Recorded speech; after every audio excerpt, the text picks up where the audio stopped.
Então, queridos irmãos, hoje iniciamos a nossa jornada espiritual de 40 dias, né? Estava contando os dias porque, para mim, particularmente, é maravilhoso estar na presença do Senhor. E eu pergunto para vocês já fizeram? Vocês estão aqui com um propósito? Vocês já apresentaram o propósito de vocês para Deus? Se não apresentaram, vamos ter um minutinho para conversar com Deus. Vamos abaixar nossa fronte e apresentar o nosso propósito. Quando eu falar amém, é porque esgotou o tempo. Vamos orar em pensamento.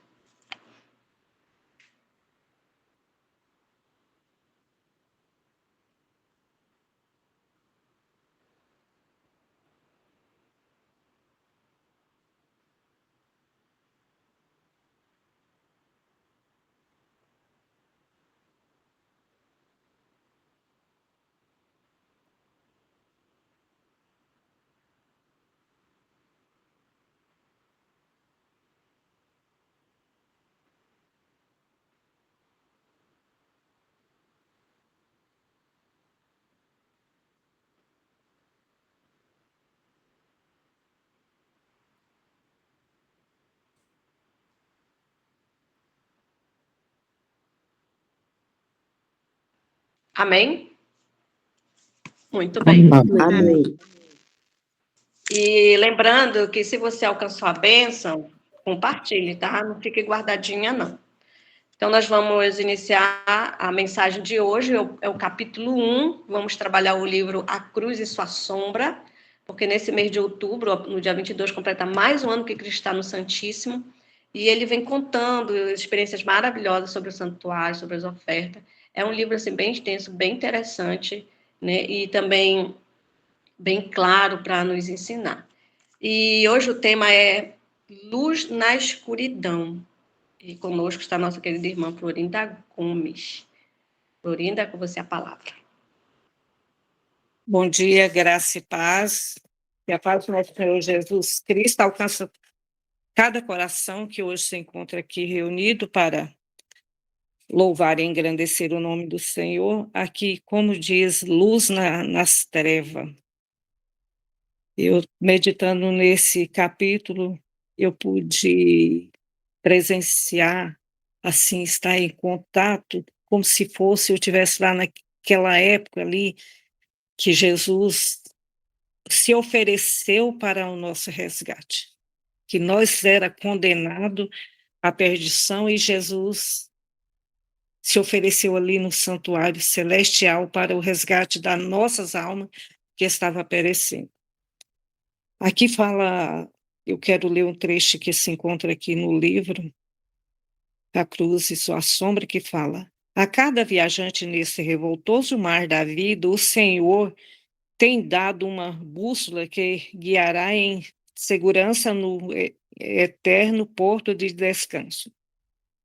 Se corretamente utilizarmos essa bússola, foi apresentada aos nossos primeiros pais na entrada do Éden. Depois de ter introduzido o pecado nesta bela terra, como também a sua própria vida, estava contida nas seguintes palavras, dita pelo Senhor a Satanás: porém, inimizade entre ti e a mulher, entre a tua descendência e os seus descendentes, como está escrito em Gênesis, capítulo 3, e o verso 15.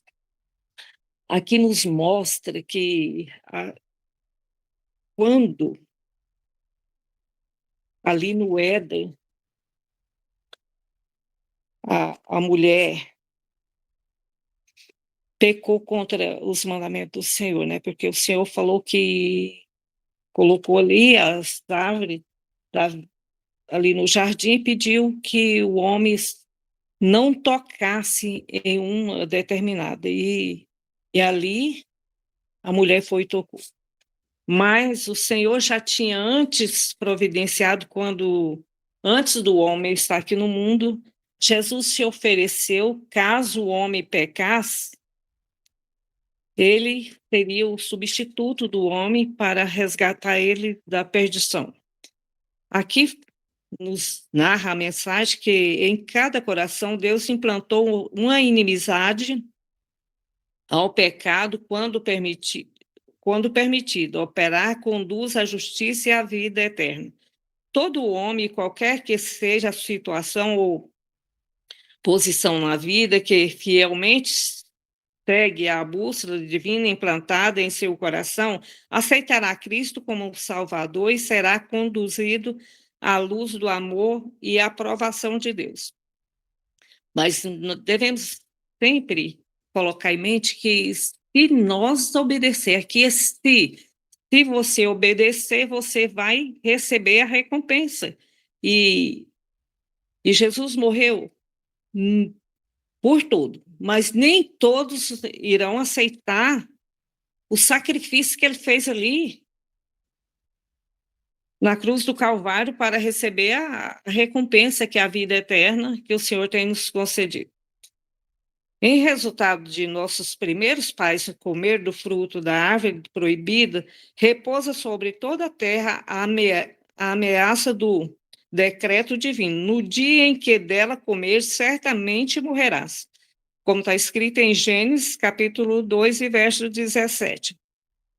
As marcas da morte e a decadência logo foram vistas na queda das folhas, no murchar das flores. Não havia como escapar do decreto. O salário do pecado é a morte. Romanos, capítulo 6, e o verso 23. Mas os raios da luz penetrou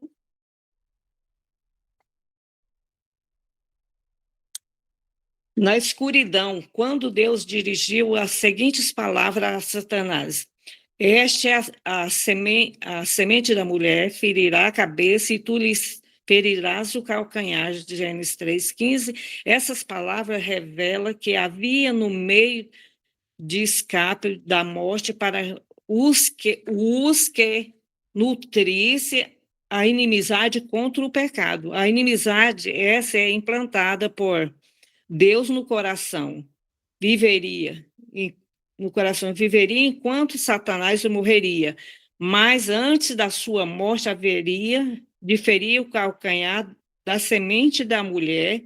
Isso era necessário a fim de que garantir a morte de Satanás para que a humanidade pudesse escapar da morte eterna.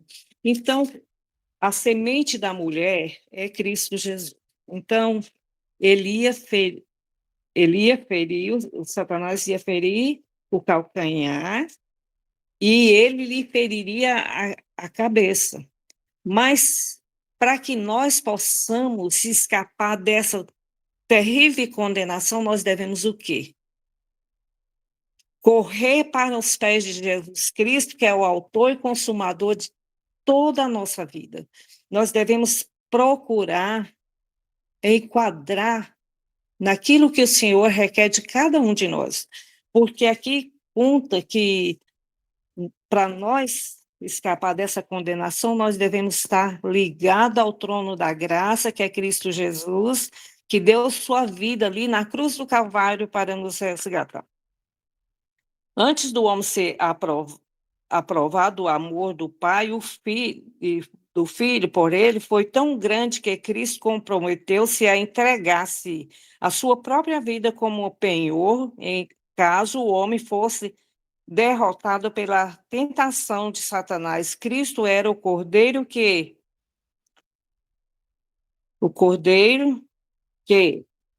foi morto desde a fundação do mundo. Antes do mundo ser fundado, ali Cristo se ofereceu, ali ele começou a dar sua vida em resgate da humanidade. Olha que tão grande amor que Deus teve por nós e Jesus Cristo, né, de se oferecer por nós ali, sabendo que o homem havia desobedecido os mandamentos de Deus e transgredido a sua lei, sabia que isso ia acontecer, ele se ofereceu antes da fundação do mundo em nosso resgate. Eu estava meditando esses dias nessa tão grande obra que o Senhor fez, eu me envergonhei de mim mesmo, eu senti vergonha de estar, às vezes, transgredindo um dos mandamentos de Deus que poderia estar crucificando Cristo novamente. Nós já crucificamos ele ali quando nossos primeiros pais se rebelaram, desobedecer a ordem do nosso Criador em comer do fruto proibido.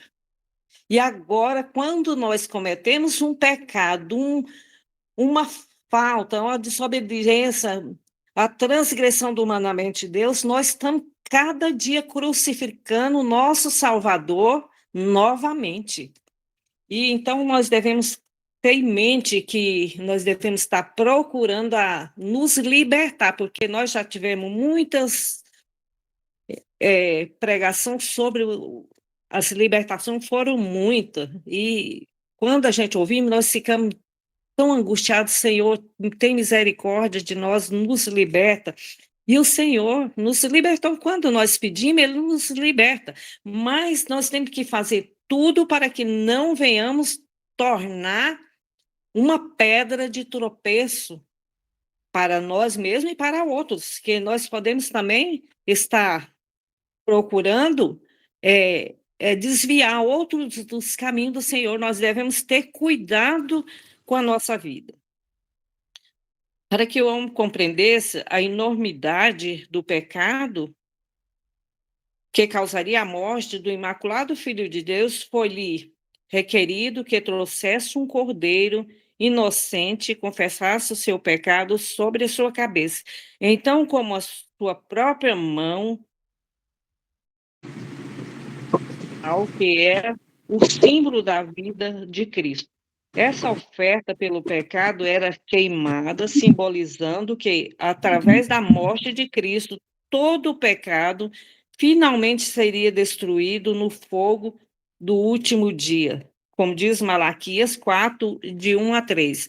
Então, para que ali, olha, que como tão grande sacrifício ali, aquela pessoa que trazia aquele cordeiro para ser morto, ali o sacerdote colocaria sua mão sobre a cabeça dele e o condenado ia matar aquele cordeiro como se tivesse matando a Jesus Cristo, sacrificando Cristo pelos nossos pecados. Quando eu observei que aquele cordeiro foram morto pelas próprias mãos do condenado. E ele sabia que ali ele estava matando Cristo, sacrificando Cristo, para que os seus pecados fossem libertos. Então, eu pude ver a nossas condições, o que nós fizemos com Cristo. Cada vez que nós pecamos, nós estamos sacrificando Cristo cada dia, cada momento. Então, a gente deve, cada dia, nos confessar diante do trono da graça, pedir ao Senhor que nos liberta para que nós não venhamos sacrificar Cristo. Aí fala também que foi difícil para o homem, envolto nas trevas do pecado, compreendesse essa maravilhosa verdade celestial. Os raios de luz providos do santuário celestial que brilhavam sobre o simples sacrifício foram tão obscurecidos pela dúvida e pelo pecado que Deus, em sua grande amor e misericórdia, proveu um santuário terrestre construído de acordo com o modelo divino. Os sacerdotes foram indicados para que ministrassem a figuras e a sombra das coisas celestes. Hebreus, capítulo 8, verso 5. Isto foi feito para que a fé humana pudesse afirmar-se no fato que no céu há um santuário cujos serviços são para a redenção da humanidade. Olha que maravilha! Nós temos o santuário que foi erguido aqui na Terra, ele é o modelo do santuário celestial. E nesse santuário, porque lá quando Cristo se ofereceu em sacrifício, lá o santuário estava perfeito lá. Aí o que é que Deus fez? Ele pediu, né, que fizesse um santuário aqui na terra conforme a semelhança do celestial. Então foi feito aquele santuário e ali o homem se oferecia o seu sacrifício como se estivesse oferecendo. Hoje, Cristo se oferece lá no santuário celestial em favor de todo aquele que se arrepende e confessa Ele como seu fiel Salvador. O profeta Jeremias entendeu esta grande verdade e exclama: o trono da glória é enaltecido desde o princípio, o lugar de nosso santuário. Jeremias, capítulo 17, 12. Davi era ciente da morada de Deus no céu e, ao escrever para a geração futura, diz: o Senhor do alto do seu santuário, desde o céu, baixou a vista da terra. E os fiéis sempre compreenderam que, quando buscava a Deus de todo o coração, a sua voz era ouvida e a sua oração chegava até a sua santa habitação de Deus, até o céu. Segundo as Crônicas 30, 27. O objetivo de todo o ritual do santuário terrestre era a ensinar a verdade relativa ao santuário celestial. Enquanto o tabernáculo terrestre existiu, o caminho do santo lugar, o tabernáculo celestial, não foi revelado, como diz Hebreus, capítulo 9, verso 8, quando Cristo entrou no céu para apresentar seu próprio sangue em favor do homem. Deus revelou, por meio de seus profetas, muita luz em revelação do santuário no céu. Então, quando Cristo tem o homem, até a morte de Jesus, ele não compreendia o símbolo do santuário.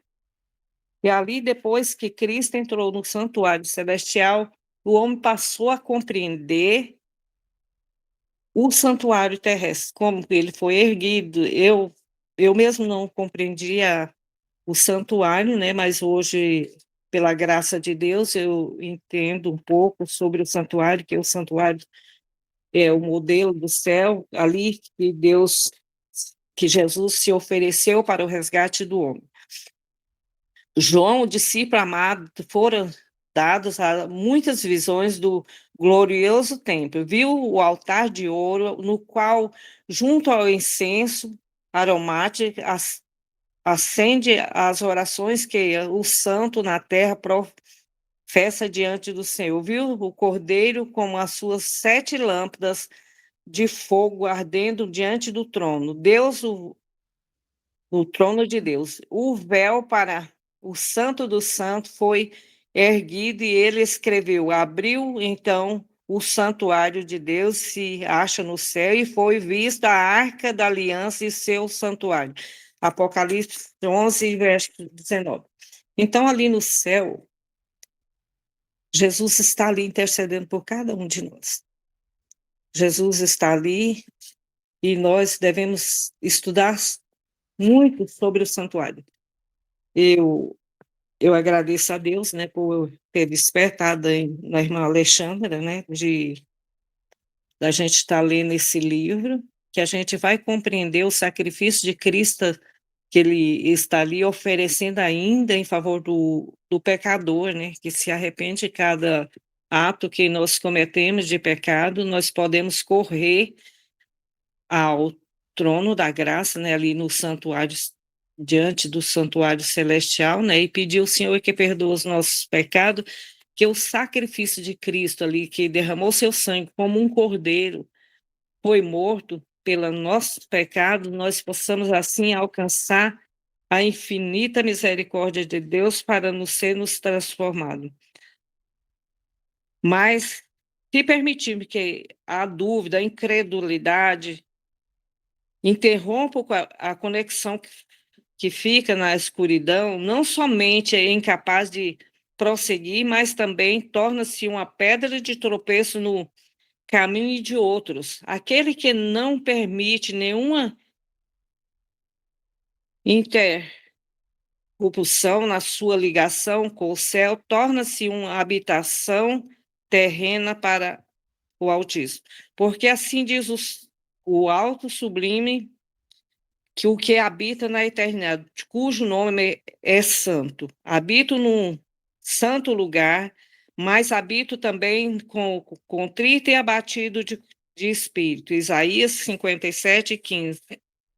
Então, nós devemos cada dia, irmãos, nos confessar diante do trono da graça, pedir-nos que o Senhor nos liberta, nos purifica e nos limpa de toda impureza, porque nós estamos aqui no tempo da expiação. Nós devemos cada dia afligir nossas almas, confessar os nossos pecados e deixar, porque a gente não podemos estar pedir perdão hoje e amanhã estar pecando. Então, vamos fazer tudo.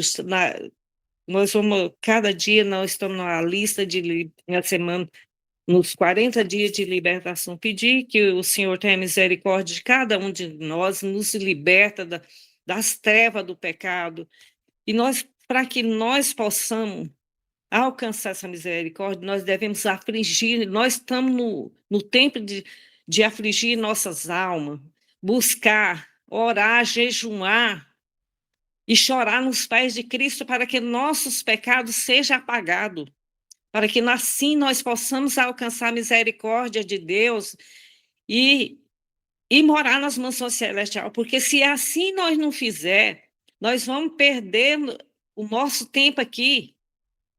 Nós devemos chorar, clamar ao Senhor pela a libertação dos nossos pecados, porque o nosso pecado faz divisão entre nós e Deus.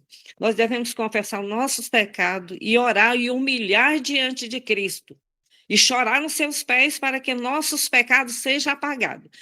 Porque só podemos alcançar o céu se nós realmente confessar os nossos pecados e deixar de lado tudo aquilo que impeça a nossa comunhão com o céu.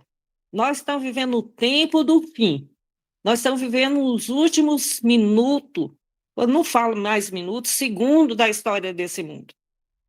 Nós devemos clamar, chorar, ali como aquelas pessoas que iam ali no santuário terrestre, eles choravam ali, pediam ao Senhor que tivesse misericórdia, perdoasse os seus pecados para que ali eles fossem libertos. E nós, da mesma forma, nós temos Cristo como nosso intercessor ali no santuário celestial, ele está ali intercedendo por nós.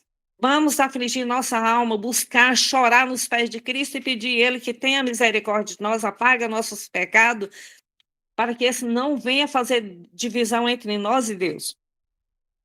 Aqui fala que, aqui no livro, fala 3 templos apresentados na Bíblia: o templo celestial, morada do Altíssimo, onde Cristo intercede em nosso favor, e o templo do corpo humano, onde o Espírito de Deus governa e reina, e o templo e o tabernáculo terrestre,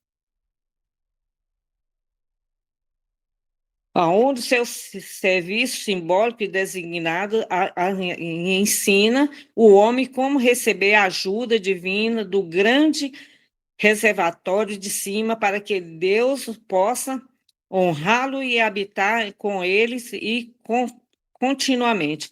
Então, o que devemos compreender sobre o santuário? Nós temos o templo celestial, onde Cristo está ali intercedendo por nós, e temos também o templo do Espírito, que o Espírito Santo hoje está no nosso meio, habita conosco e está aqui para levar o nosso sacrifício até o trono da graça, que por nós mesmos nossas orações não chegam lá, porque nós somos impuros, nós somos pecadores.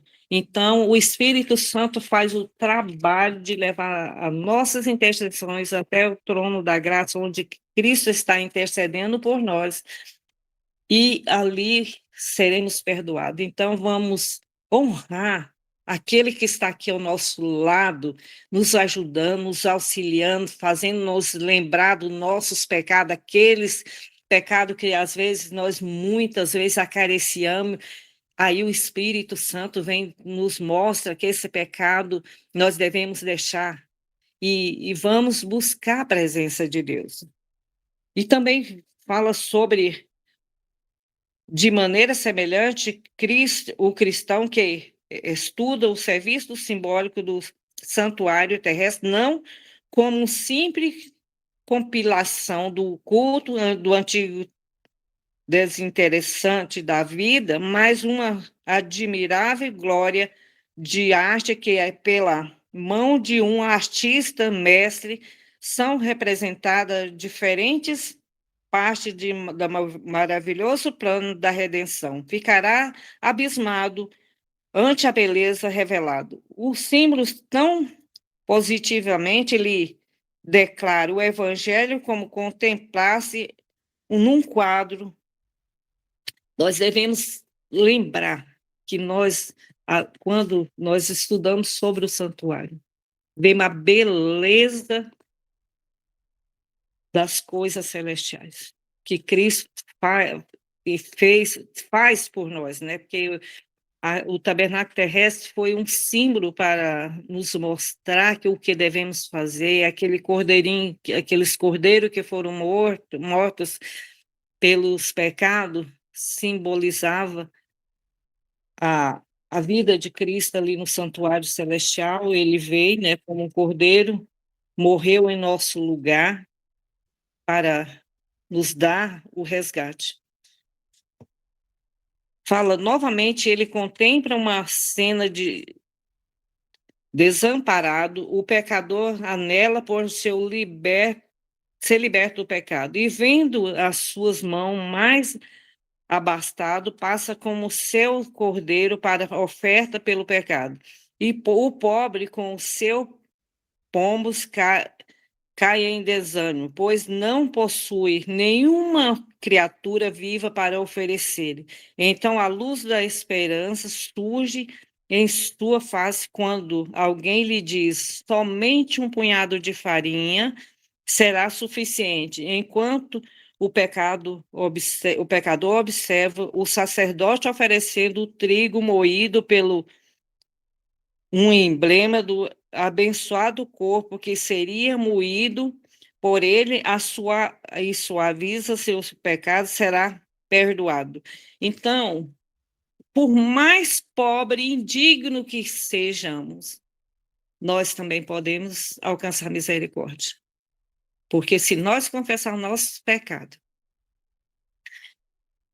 como aquelas pessoas que não tinham condições de oferecer um novilho, um carneiro, uns poderiam oferecer um pombo, mas outros não tinham condições, levavam um punhado de farinha, ali seria moído pelos seus pecados. Jesus não morreu só para a classe rica e nem só para a classe pobre. Ele morreu por todos nós. Se nós confessar os nossos pecados e deixar que a luz do Evangelho, a palavra de Deus nos alcança, nós podemos também alcançar a misericórdia do céu. Se alguém, anelando conhecer mais a Cristo, seu infinito amor, estudando o símbolo da figura do santuário terrestre, ligando cada um deles ao seu glorioso antípodo, a sua alma se encherá de entusiasmo e, semelhante às lentes do telescópio, ele se revela a maravilhosa beleza do caráter do nosso bendito Redentor, e a beleza que, de outra maneira, não são reveladas. Então, devemos estudar muito sobre o santuário. Nosso tempo é bem esgotado, mas nós devemos estudar sobre o santuário, ver a nossas condições diante do trono da graça, porque nós devemos apresentar nosso corpo, Eu peço aos irmãos que façam análise na sua vida, comece a estudar o santuário e ver o que Cristo fez, se ofereceu por nós e resgate. Às vezes nós ficamos aqui perdidos, procurando coisa que nos afasta de Deus, procurando, às vezes, a alimentação. Nós preocupamos muito com a alimentação, com o vestuário. Jesus não tinha onde inclinar a cabeça.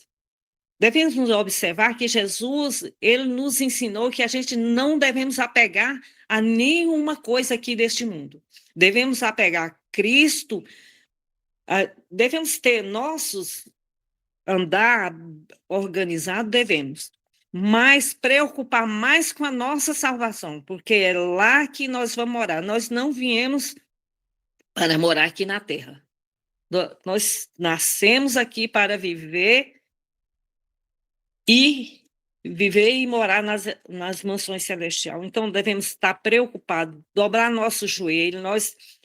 Eu agradeço a Deus muito por ter agora, nós temos um corpo que, de oração, que em todas as igrejas vai ter. É uma maravilha, porque podemos aprender a falar com Cristo, confessar os nossos pecados ali, através de oração. Tem esse grupo de intercessor, devemos buscar humilhar, não só por nós, mas por todos aqueles que encontramos, que às vezes nós não podemos andar no mundo inteiro para fazer, mas nós temos nossos vizinhos, nós temos nossos amigos, nossa família. Vamos chorar diante do trono da graça para que Cristo tenha misericórdia da nossa família, da nossa casa. Nós devemos pedir ao Senhor que tenha misericórdia de nós. Eu quero ler um trecho aqui, que se encontra aqui. Há uma lição divina peculiar e distinta expressa em cada um dos diferentes símbolos. A figura do serviço do santuário terrestre, e quando não todos contemplaram, o conjunto forma um maravilhoso quadro mosaico do divino caráter de Cristo que ninguém, a não ser o artista celestial, poderia retratar. Vamos estudar sobre o santuário. Que Deus tenha misericórdia de cada um de nós e nos ajuda a vencer os nossos defeitos de caráter, para que nós possamos um dia, ali nas mansões celestiais, ver o nosso sacrifício aqui foi muito pouco para alcançar o céu. Vamos deixar de estar preocupado com esse mundo, preocupar com as mansões celestiais, para que nós possamos, assim, receber o refrigério para nossas almas. Assim é minha oração por mim e por todos nós. Amém?